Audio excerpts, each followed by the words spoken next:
It was a normal morning. I was getting ready to go out the door to work when I was greeted by a state trooper. The kids were excited knowing that there was a cop at the house, and I routinely thought it was a follow-up call from 911 the night before on some rowdy neighbors. And when he first said, "No, ma'am, please step back in the house," I knew then something was drastically wrong. We sent the kids upstairs per the trooper's request, and he told me that he had been killed in an accident earlier that morning.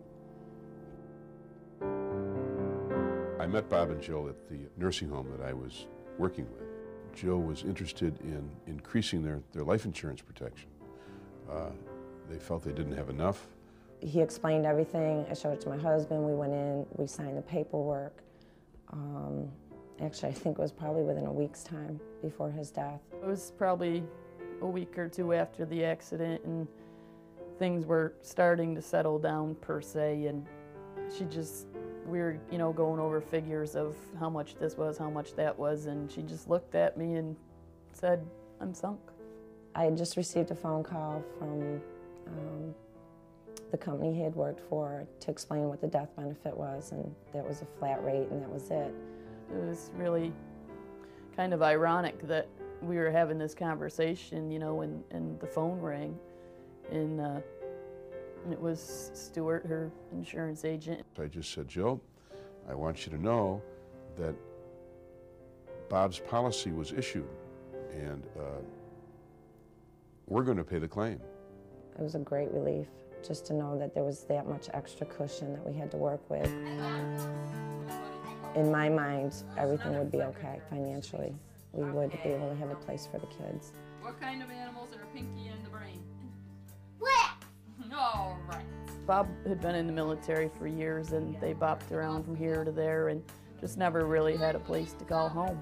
Their dream of actually buying a home, making a home for the kids. And they had that dream. They were married for 15 years and kept striving for that dream, for that dream, for that dream. And despite, the tragedy that occurred, that dream still came true. The insurance policy did make a difference in whether I could work or not. It's been a good stress release for the kids. They have more security, more of a comfort in knowing day to day that Mom's going to be here to get them to school, Mom will be here when they get home from school.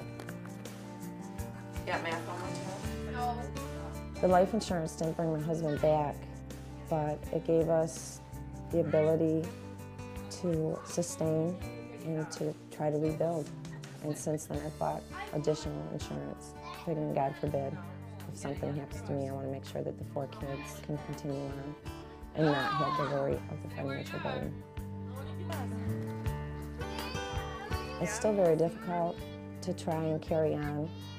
I think in my instance, it's a lot easier because I have the 4 kids. They're a big responsibility. They're a lot of motivation. They're the 4 biggest pieces of him I could ever have.